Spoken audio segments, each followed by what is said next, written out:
तो दोस्तों, अभी मैं जिनसे कॉल पे बात करने जा रहा हूँ, आप ये टेलीफोनिक इंटरव्यू जो आप सुनने जा रहे हैं, ये मैं बात करने जा रहा हूँ मुरादाबाद के सांसद, सपा के सांसद डॉक्टर एस टी हसन से। क्योंकि कल आप सब लोगों ने देखा कि डॉक्टर एस टी हसन का जो स्टेटमेंट आया, उसको लेके पूरे दिन जो विवाद चले, मीडिया ने पूरे दिन, मीडिया में जिस तरह की खबरें चली, अलग अलग तरह के पॉइंट ऑफ व्यूज है। तो डॉक्टर साहब, स्वागत है आपका। पहली बात तो आपको मेरे से मतलब बात करें, आपने टाइम दिया, इस चीज़ के लिए शुक्रिया। और तो डॉक्टर साहब, आप क्या कहना चाहेंगे? पहले तो आप अपनी स्टेटमेंट के बारे में बताएं कि वो मतलब आप उस टाइम आपकी मेंटल स्टेट, या मतलब उस टाइम आपका क्या पॉइंट, क्या चल रहा था आपके दिमाग में जिस टाइम आपके अचानक एक पर्टिकुलर कम्युनिटी आपके मतलब मुंह से निकली वो बात, आप या फिर वो एक तरह से टारगेट कर गई ऑडियंस को। आपका क्या पॉइंट ऑफ व्यू था, क्या आप कहना चाहेंगे उसके जो आपने स्टेटमेंट दी, क्योंकि वो बहुत।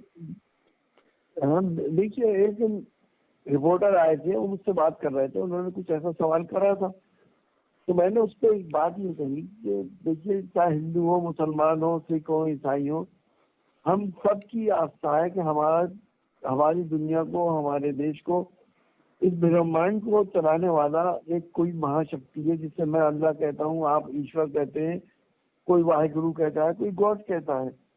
और उसने हर मजहब में कानून बनाए हैं। उन कानूनों में ये राइट नहीं है सरकारों का कि उसके अंदर वो इंटरफेरेंस करें, उसमें मदाखलत करें। और ये कानून हमारे पर्सनल है, ये देश के कानून नहीं है, चाहे शरीयत के हो या हिंदू लॉज हो या और कोई लॉज हो, ये हमारे अपने पर्सनल है। देश अपने कानून से चल रहा है, जो हमारा संविधान है उसी से चलेगा और चलता रहेगा। तो लेकिन लेकिन जब नाइंसाफी होती है, जिस तरह से आपने देखा कि चाहे वो सीए आया हो, इतने बड़े हमारा डेमोक्रेसी में ये बात कह दी गई कि पर्टिकुलर एक मजहब के मानने वालों को नागरिकता नहीं मिलेगी, बाकी सबको मिल जाएगी। क्या ये इंसाफ की बात हुई थी? क्या मैं ये पूछना चाहता हूँ कि जो जिनकी मॉब लिंचिंग हुई, चाहे वो हिंदुओं की हो या मुसलमान की हो, क्या उनको इंसाफ मिला? डॉक्टर साहब, ये बात आपकी सारी दुरुस्त है डॉक्टर साहब। मेरा एक सवाल ये है कि ये आपने बिल्कुल मतलब जो अभी जो आप बोल रहे हैं वो सारी बातें ऑन द स्केल, मतलब इनको मतलब वाजिब ठहराया जा सकता है। लेकिन जो आपकी जो वीडियो मतलब जो बाइट चलाई गई है, जो साउंड बाइट आपकी हर जगह चल रही है चैनल्स पर, उसमें आपने जो बोला, उसमें उसमें इस तरह का जिक्र मतलब उस वीडियो में नहीं दिखाई दे रहा है कि आपने सब धर्मों की। उसमें क्या है कि एक ट्रिगर जो लोगों को चीज हुई है, वो चीज ये ट्रिगर कर गई है अपने मुस्लिम कम्युनिटी के मतलब एक तरह से फ्रंट पे लेके, और मतलब मुस्लिम कम्युनिटी के कंधे पे रख के आपने अपनी राजनीति की बंदूक चलाई, ऐसा मतलब आरोप है आपके ऊपर। देखिए, आपको मालूम है चैनल वाले कितनी कांटछांट करती हैं, और मैंने फिर बाद में सब चैनल वालों से कहा अगर लाइव चलाओ तो दूंगा, वरना नहीं बैठूंगा। मैं तो सारे मजहबों की बात करता हूँ और मैं सारे मजहबों का सम्मान करता हूँ। ये सिर्फ मुस्लिम, ये तो शरीयत में अगर मदाखलत हुई है तो वो तो मुस्लिम की शरीयत थी, लेकिन अगर हिंदू धर्म में मदाखलत होती है या ईसाइयों के सरदारों के, सिखों के में भी मदाखलत होती है, वो सब मैं जायज नहीं मानता। उसके अलावा जो नाइंसाफियां हो गई, ये मैंने अभी आपको जिक्र करा, इन नाइंसाफियों में किसको इंसाफ मिला? तो देखिए, दुनिया का चलाने वाला, और आप भी अपने मजहब को ये मानते हैं कि हम अच्छे काम करेंगे तो हमें दुनिया में भी उसका इनाम मिलेगा और ऊपर भी मिलेगा। हम भी ये मानते, सारे मजहब मानते हैं। जब हम गलत काम कर रहे हैं तो हम उसकी रहमतों से महरूम हो जाते हैं, नहीं आती उसकी रहमतें। और जब उसकी रहमतें नहीं आती हैं तो आपदाएं आती हैं। डॉक्टर साहब, एक चीज सवाल ये है इसमें, आपकी सारी बातें दुरुस्त मान ली जाए कि आप एक मतलब ठीक है, आप एक आस्तिक मुसलमान हैं, इस चीज को एग्री किया जा सकता है। आप एक आस्तिक मुसलमान हो सकते हैं, मैं एक आस्तिक हिंदू हो सकता हूँ, या फिर किसी भी धर्म का कोई व्यक्ति अपने धर्म के प्रति, अपने प्रतीकों, आस्थाओं के प्रति आस्तिक हो सकता है। लेकिन जब बात चल रही है साइंटिफिक टेम्परामेंट एक डेवलप करने की, तो उस केस उसमें इस तरह की थीसिस रखना ठीक है, मानी जा सकती है आस्था श्रद्धा। ये तो फिर मतलब अगर हम बाबा रामदेव ने जो स्टेटमेंट दी, फिर डॉक्टर एस टी हसन और बाबा रामदेव में हम किस तरह डिफरेंशिएट करें? उन्होंने भी तो वही किया था, उन्होंने डायरेक्ट नाम लेकर डॉक्टरों का मजाक बना दिया था। आपने क्या किया? मतलब आप पे ये आरोप है कि मतलब आपने आस्था के सहारे डॉक्टर वगैरह और साइंटिफिक टेम्परामेंट को नकार दिया, जबकि आप खुद एक एमबीबीएस क्वालिफाइड डॉक्टर हैं।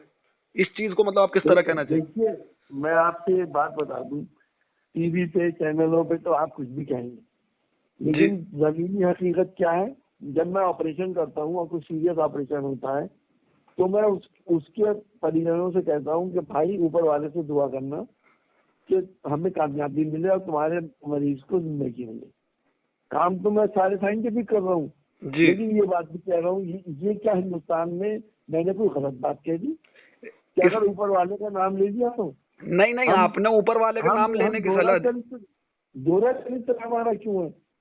जब हम मुसीबत में आते हैं तो हम उसे याद करें, वरना हम ये कहें कि नहीं हम साइंस के जमाने में हम इन बातों को नहीं मानते। ये कौन सी बात है?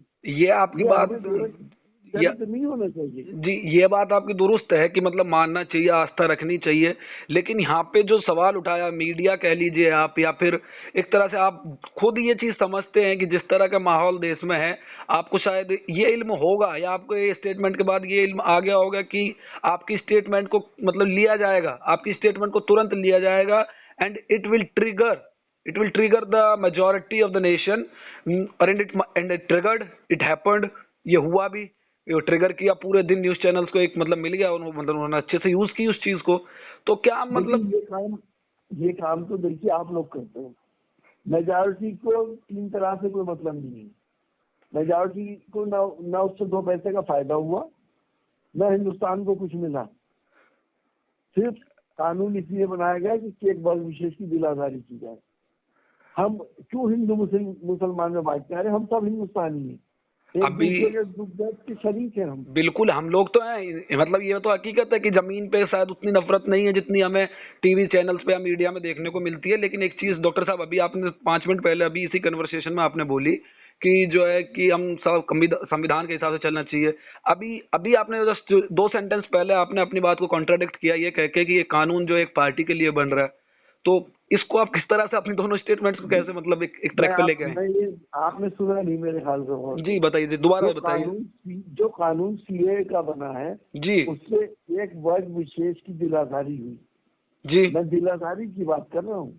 अच्छा, तो अभी आपने वो की चीज क्लियर की। कह रहा कानून तो बन गया और कानून का थोड़ी कोई हटा देगा, इन्होंने वापस नहीं लिया। पूरे हिंदुस्तान में और दुनिया में कई जगहों पे खिलाफ प्रदर्शन हुए, लेकिन वापस नहीं हुआ। तो क्या अगर सरकारें कोई ऐसा तो है नहीं कि ये अल्लाह मियां है जो ये करेंगी वो सही करेंगी, ये भी तो गलत करती है। अब इसको मेरा कहने का मकसद ये है कि नाइंसाफी मत करो किसी के साथ, किसी का दिल मत दुखाओ, किसी के साथ बेईमानी मत करो। और सिर्फ सरकार ही नहीं बल्कि आम जनता में भी ये होना चाहिए कि हमें अपने गुनाहों से बचना चाहिए। धोखे मत दो, जुमलेबाजी मत करो, किसी का बेजा दबाव नहीं, किसी की जायदादों पे कब्जे मत करो। अगर हम ये सब कुछ, ये हर मजहब में, हिंदुइज्म भी ये सिखाता है, मुसलमान को इस्लाम भी ये सिखाता है, सारे मजहब इस बात को सिखाते हैं कि ये सब कुछ चोरियां मत करो, शराब मत पियो, जुआ मत खेलो। तो अगर मैं ये बात कह रहा हूँ कि अगर तुम इन चीजों से बचोगे तो ऊपर वाले की रहमतें तुम्हारे पर आएंगी और आपदाएं नहीं आएंगी। तो मैंने क्या गलत कह दिया? नहीं, गलत आपने डॉक्टर साहब गलत कहा नहीं है उसको, या तो गलत, क्योंकि जो उसमें या तो कह लीजिए या तो अभी वो साउंड बाइट काटी गई है, बैकडोर्स क्या हुआ है वो चीज तो खैर धीरे धीरे खुलती है। जैसे आज स्टेटमेंट आई, आज माहौल बना दिया गया है। आप एक चीज को समझे डॉक्टर साहब कि आप आज एक माहौल बना दिया गया है, चाहे वो आपकी साउंड बाइट एक लंबी बाइट में से एक छोटा सा हिस्सा काटा हो, ठीक है। इस चीज को आपकी आपकी आपका जो पॉइंट है उसको हम एक मतलब एक्नॉलेज कर लेते हैं कि हो सकता है कि ऐसा हुआ हो। लेकिन अच्छा ठीक है, आपने जो बोला कि आस्था में मानना चाहिए, हमें अपने तौबा इस्तगफार करना चाहिए और मतलब गुनाहों को हमें कम करने चाहिए, नहीं करने चाहिए, जिससे ऊपर वाला हमारे ऊपर अल्लाह या भगवान वो रहमत करे। तो डॉक्टर साहब मैं आपको पिछले 2 साल से जानता हूँ और आप 2 साल से मुझे जानते हैं, हमारे आपसे मुलाकात भी हुई है, आपसे बड़ी बात भी हुई है, मैं मुरादाबाद भी काफी टाइम आया। तो मैं क्या ये जान सकता हूँ कि doctor ST. Hasan as a single human being what he had did for Moradabad in last couple of years, क्या मैं जान सकता हूँ कि अगर यही इंसानियत के नाते डॉक्टर एस.टी. हसन ने मुरादाबाद के लिए तमाम वर्गों को ध्यान में रखते हुए क्या किया है, जिससे लोगों में अगर आप ये मैसेज देना चाहें कि हाँ भाई मैं इस आधार पे ये बात बोल रहा हूँ। नहीं, आप मेरा सवाल पूरा एक बार यही है कि एक जैसे कि डॉक्टर एस.टी. हसन लोग इस बात को लें कि हाँ भाई डॉक्टर एस.टी. हसन ने इस आधार पे ये बात बोली है, तो हमें इसलिए ये बात माननी चाहिए कि कम से कम एस.टी. हसन ने खुद एग्जाम्पल सेट किया मुरादाबाद। तो आप मुरादाबाद में बताइए आपने उस तरह से कितना काम किया है?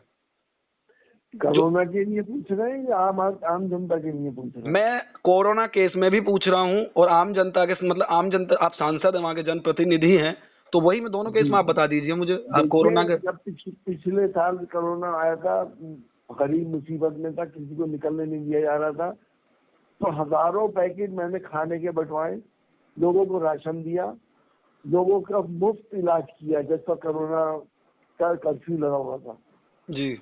और उसके अलावा जो मैं करता हूँ, चाहे वो मरीजों के लिए हो, चाहे वो किसी गरीब के लिए हो, मेरे यहाँ कॉमर्शियल कोई काम नहीं होता। ये पूरा मुरादाबाद जानता है और उसी से मेरी एक यहाँ पे रेपुटेशन है और मुझे सियासत में भी उससे कामयाबी मिली। मैं अब इस वक्त कोरोना हुआ, इस वक्त मैंने इस बात को देखा कि लोग अस्पताल जाने में देरी कर रहे हैं, अगर पहले चले जाएं तो बच जाएं। मैंने 1000 पैकेट दवाओं के बनवाए और मैंने गांव और सब लोगों को बांटे कि जिसको हल्का बुखार, हल्का जुकाम, खांसी हो रही हो, वो ये दवा स्टार्ट कर दे फौरन और टेस्ट करा दे। अगर ये दवा स्टार्ट हो जाएगी तो 90% लोगों को अस्पताल जाने से बच जाएंगे।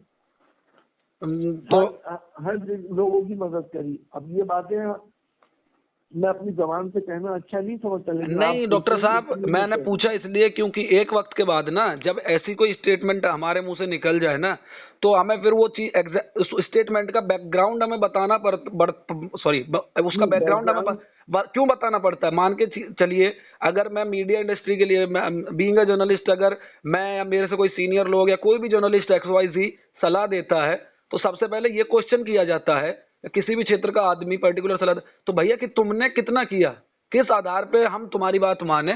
ठीक, जैसे कि आपने सरकार के लिए ये बात बोली, तो सबसे पहला क्वेश्चन ये भी किया जाएगा, अगर जो बेहतर जो लोग रखते होंगे, अगर हिंदू मुस्लिम के चश्मे वाली बात नहीं कर रहा मैं इसको कॉमन ग्राउंड में बात कर रहा हूँ कि कोई भी अगर बहुत अच्छी बात है। हाँ, हिंदू मुस्लिम का चश्मा नहीं लगाए हुए, लेकिन 90% मीडिया हिंदू मुस्लिम का चश्मा लगाए हुए, इसलिए तो मैं खत्म करना चाहता हूँ। हाँ, मुद्दा यही है। मेरा पॉइंट वही था। मतलब मैं कुछ भी लिखने पढ़ने से पहले मैं ये नहीं चाहता था कि मैं डॉक्टर ST हसन को लेके एक लंबा सा आर्टिकल लिख दूं सिर्फ इसी आधार पे कि उनके मीडिया इंटरव्यू देख के, साउंड बाइट देख के मुझे लगा मैं कह रहा एक बार खुद कॉल की जाए डॉक्टर हसन को, बात की जाए डायरेक्ट, क्या बोलते हैं, क्या उनका पॉइंट ऑफ व्यू है। क्योंकि कैमरों के सामने क्या दिखाया जाता है डॉक्टर साहब, और चैनल कितना काटते हैं, कितना लगाते हैं, कितना ऑन एयर करते हैं, कितने से उनकी मार्केटिंग हो सकती है, ये आप भी जानते हैं।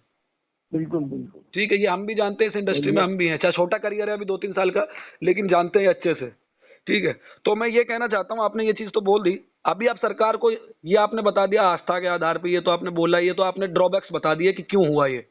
ठीक है, और आपने ये एक आस्था के पॉइंट ऑफ व्यू से आपने एक चीज ये बता दी कि भैया लोगों को मतलब अपने गुनाह कम करने चाहिए और अपराध या वगैरह इस तरह की चीजों से बचना चाहिए।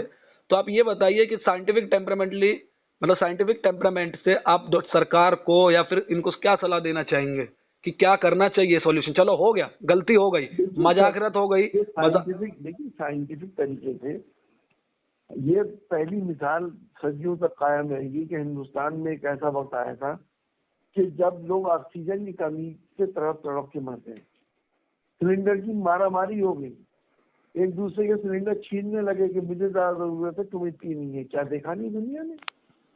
जरूरत इस बात की है कि हॉस्पिटल्स हो, वेंटिलेटर्स हो, दवाएं हो, रेमडेसिविर नहीं मिल रही। अब इस वक्त ब्लैक फंगस की दवा गायब है, तुमने हर चीज पर राशनिंग कर दी। सरकार को चाहिए कि हेल्थ के ऊपर ज्यादा से ज्यादा ध्यान दे। प्राइमरी हेल्थ सेंटर बर्बाद हुए हैं, वहाँ पे जानवर पल रहे हैं, वहाँ गोबर छापा जा रहा है, और वहाँ पे क्या क्या नहीं हो रहा आप लोग दिखाते ही हो। तो मेरा तो सरकार को यही सुना है, और सबको एक चश्मे से देखें, तो सबके साथ बराबर का इंसाफ करें। डॉक्टर साहब चश्मे से तो कोई भी पार्टी नहीं देख रही है। इवन ये चीज शायद मैं इतना मतलब बोल्ड एंड फॉरवर्ड आपसे बातें कर रहा हूँ क्योंकि मैं किसी चैनल की माइक आइडिया किसी चैनल के उससे बात नहीं कर रहा हूँ। इसलिए मैं जानता हूँ कि मैं आपसे इतना डायरेक्टली बात खुल के इतने तीखे सवाल मैं आपसे पूछ रहा हूँ। ठीक है, और आप उनका आंसर दे भी रहे हैं, ये अच्छी बात है। ठीक है, नहीं किसी राजनेता से इतनी उम्मीद तो मतलब नहीं की जा सकती। खैर, और जो मेरा एक सवाल ये है डॉक्टर साहब, जो आपने बोला कि एक चश्मे से देखने वाली बात, तो मैं नाम नहीं ले रहा, जिस पार्टी की नुमाइंदगी आप करते हैं, चश्मे से तो हर पार्टी देखती है डॉक्टर साहब। नहीं ऐसा नहीं है। हमारी पार्टी में कोई चश्मा नहीं है। लोगों को बुरा क्या लगता है, जो कम्युनल लोग हैं क्योंकि समाजवादी पार्टी मुसलमानों के साथ इंसाफ करती है, उन्हें वो इंसाफ पसंद नहीं आता कि मुसलमानों के साथ क्यों इंसाफ हो रहा है। अच्छा बाकी कोई ऐसी बात नहीं। डॉक्टर साहब, कई जर्नलिस्ट को ये भी बोला जाता है, जो हमारे साथ के लोग हैं, जैसा आपने ही अपना पॉइंट रख दिया, कि मैं एक आउट ऑफ द बॉक्स से सवाल जानना चाह रहा हूँ कि आप एक अभी थोड़ी देर के लिए, जब तक इस सवाल का मैं जवाब चाह रहा हूँ, आप भूल जाइए आप एक मुसलमान हैं। आप थोड़ी देर के लिए मैं भूल जाता हूँ कि मैं हिंदू हूँ, मेरा नाम उमेश शर्मा है, या मेरे साथ डॉक्टर एस टी हसन बात कर रहे हैं। हम बिना एक बेनामी उस पर मैं सवाल पूछता हूँ आपसे कि मैं आपको नहीं जानता, आप मुझे नहीं जानते, मैं हम दोनों को एक दूसरे का मजहब नहीं पता, धर्म नहीं पता। मेरा सवाल ये है कि जैसे लोग आवाज उठाते हैं, अभी कितने लोगों ने, अभी बीते लॉकडाउन में कितने पत्रकारों ने, चाहे वो मनदीप पूनिया हो, बहुत लोग हैं जिनको मतलब जेल में डाला गया, या जिनको ये टैग कर दिया गया कि देशद्रोही हैं, या फिर ये तुष्टीकरण कर रहे हैं, या जो मतलब अल्पसंख्यक तुष्टीकरण के नाम पे ये अलग हटके, जिससे कि चुनिंदा लोगों को खुश करने के लिए ऐसी पत्रकारिता कर रहे हैं। तो इस पर आपका कोई पॉइंट ऑफ व्यू है, as a qualified leader, as a doctor, as well as an intellectual, apart from being a political leader? मैं आपसे ये कहना चाहता हूँ कि कोई हिंदू मुसलमान के चश्मा न लगाए। पत्रकार का काम है कि ईमानदारी से पत्रकारिता करे।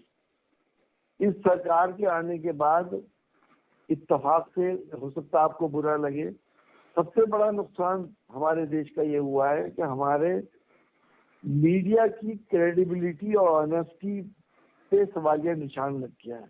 डॉक्टर साहब, मुझे बुरा क्यों लगेगा? मैं तो हम तो उसी चीज को, हमारी उम्र के नए लोग तो मजबूती देने के लिए लगे हुए हैं ना, कि उस क्रेडिबिलिटी को वापस खड़ा किया जाए। लेकिन आप चैनलों को देख रहे हैं? हाँ, चैनलों को मैं देख रहा हूँ, उन चैनलों में मैंने जॉब भी करी है। साफ मालूम हो जाता है कि वो गोदी मीडिया है, वो या सरकार की तरफ उनका झुकाव है, या कम्युनलिज्म फैला रहे हैं। दो चैनल ऐसे हैं, वो जब भी डिस्कशन करते हैं, बात करते हैं, तो वो कहीं ना कहीं हिंदू मुसलमान के अलावा उनके पास दूसरा टॉपिक ही नहीं होता, इस्लाम के खिलाफ बोलना शुरू कर देंगे। तो ये माहौल बनाने से देश को नुकसान होता है।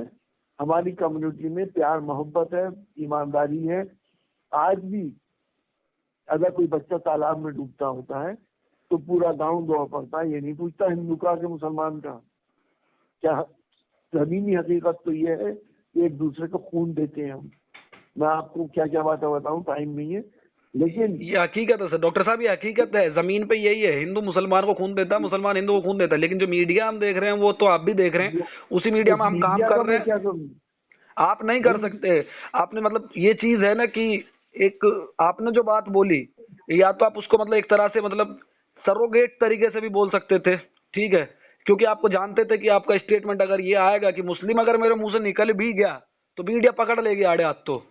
तो उसमें क्या कर सकते हैं? ये नहीं, आपका स्टेटमेंट मान लिया, चलो मैं मान लिया, मैं एक्नॉलेज कर लिया, मैं एक्नॉलेज कर लूंगा, और कुछ लोग एक्नॉलेज कर लेंगे इन द मीडिया या जर्नलिस्ट कि यार डॉक्टर हसन का स्टेटमेंट था, ठीक है, he has not any intention to provoke any communal triggerance, ठीक है, वो सब मान लेंगे। लेकिन जो एक तस्वीर बनती है ना कि यार एकदम से मुस्लिम वर्ड निकला डॉक्टर हसन के मुंह से और मीडिया ने पकड़ लिया, तो क्या डॉक्टर हसन को सोचना चाहिए था कि बिना नाम लिए भी वो चीज बोल सकते थे? देखिए, ऐसा है कि कोई किसी को क्या सोचे। अगर मैं मुस्लिम की बात कर रहा हूँ या मैं हिंदू की बात कर रहा हूँ तो क्या मैं कम्युनल हो गया? मैं तो नहीं, ऐसा नहीं कि हर हिंदू मुस्लिम का। जी बताइए। ये जो माइंड सेट हो गया ना जी, कि अरे शरीयत की बात क्या की, अरे मैं उस शरीयत से तुम्हें लेना ना देना कोई मतलब नहीं। मैं अपने घर में वो फॉलो कर रहा हूँ, तुमसे क्या मतलब भाई? आप हिंदू हैं, उसको अपने घर में फॉलो कर रहे हैं, मुझसे क्या मतलब? लेकिन क्यों ये दूरियां पैदा करते हैं ये मीडिया के लोग? ये तो इस तरह की बातें करते हैं कि इस बात पे भी कहना चाहिए, उन्हें बुरा लगता है कि शरीयत की बात कर दी या मुसलमान की बात कर दी या इस्लाम की बात कर दी। ऐसा माहौल, ऐसे चंद लोग हैं जिन्हें लगता है, लेकिन ज्यादातर लोग अप्रिशिएट कर रहे हैं मेरे बयान को। अब सर अप्रिसिएशन का तो मैं कह नहीं सकता, लेकिन जो आपने सफाई दी, मतलब आपका जो इतनी देर में उससे बातचीत की, अप्रिसिएट बीइंग अ जर्नलिस्ट। आप डॉक्टर साहब ये भी जानते हैं कि मैं ना आपको मतलब न्यूट्रल अगर मैं ना भी हूँ तो मुझे स्टैंड क्लियर करने के लिए आपसे बात करना बेहद जरूरी था, ठीक है। मैं बिना आपसे बात किए अगर आपके लिए, मान लो आपके लिए स्टैंड ले लिया होता मैंने, या आपके बयान को सपोर्ट कर दिया होता, या आपके बयान को अप्रिसिएट कर दिया होता, तो एक सवाल उस तरह उस केस में भी क्रेडिबिलिटी पे एक सवाल लगता है कि भैया तुमने बात की डॉक्टर हसन से, उनसे बात भी हुई है तुम्हारी, जानते भी हैं वो तुम्हें जो यहाँ स्टैंड ले रहे हो उसके लिए, समझ रहे हो आप मेरी बात को? सही, अभी तुम्हारी बात सही है। तो वही चीज मैं कहना चाह रहा हूँ, तो मैं आपका बयान है। जी बताइए। मैं तो एक बात ये कह रहा हूँ कि अगर 3 तलाक का मामला है, ये मुसलमानों से जुड़ा हुआ है जी। किसी कम्युनल हिंदू को क्यों तकलीफ हो रही है इससे? उसके घर में तो हम तो नहीं कह रहे तुम भी 3 तलाक दे दो, लेकिन ये समझ नहीं आता ये क्या माइंड सेट हो गया है। नहीं, 3 तलाक में तो फिर ये तो सरकार ने उस एंगल से लिया ना कि ये महिलाओं के साथ नहीं, मुस्लिम हो सकता है डॉक्टर साहब, इसको आप मुस्लिमों का कह सकते हैं कि मुस्लिमों का मसला है, शरीयत का मसला है, लेकिन आपको अगर इंसानियत की, फिर आप इंसानियत की और खल्के खुदा की बात आप करते हैं तो फिर आप उस तरह भी बात कीजिए, बात करनी चाहिए ना कि हम कि औरतें भी तो मतलब उनके साथ उनको ज्यादती लगती थी। मैंने उस वक्त ये बात भी कह दी थी जी कि एक हालात ऐसे होते हैं इंसान के कि जिससे उसको इतना गुस्सा आ जाता है कि वो सीधा जान से मार देता। अगर किसी ने अपनी बीवी को किसी के साथ आपत्तिजनक हालात में देख दिया तो ऐसे केसेस नोटेड हैं। ये तो फिर हर तरफ है, ये मुस्लिम ही नहीं, ये मुसलमान नहीं, ये तो फिर हर धर्म में है, ये तो हर धर्म में है, हिंदू मुसलमान सब में, ये तो सब में है। बट उस चीज को सुन तो लो। जी जी। 3 तलाक अगर है आपके हाथ में तो आपने उसी को तलाक देकर उसे छुट्टी कर दी, लेकिन ये मुसलमानों में बहुत कम लोग इसको फॉलो करते हैं।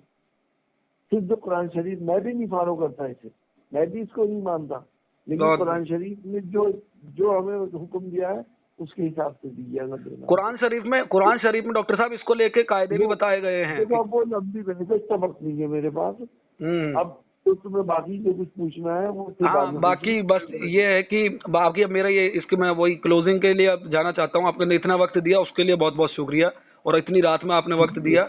और बस वही है कि आप फाइनल एक मैसेज बता दीजिए आप मीडिया के लिए या उनके लिए क्या देना चाहते हैं, इन अ सिंगल सेंटेंस और 2 सेंटेंसेस, कि डॉक्टर हसन क्या कहना चाहते हैं कि उनकी स्टेटमेंट को क्यों इतना गलत लिया गया या नहीं लिया गया, गलत थी नहीं थी, इस पर आप क्या कहना चाहेंगे? देखिए, मैं तो सीधी बात ये कह रहा हूँ कि मीडिया को अब ऑनेस्ट होना पड़ेगा, मीडिया को कम्युनल वायरस को रोकना पड़ेगा, मीडिया को तोड़ मरोड़ के बयानों को नहीं दिखाना चाहिए अपनी टीआरपी बढ़ाने के लिए। बस ये 3 बातें कहना चाहता हूँ। और बहुत बहुत शुक्रिया डॉक्टर साहब, बहुत बहुत शुक्रिया, आपने मतलब मुझसे बात करने के लिए वक्त निकाला, एक इंडिविजुअल जर्नलिस्ट से बात करने के लिए। ठीक है, और आप बाकी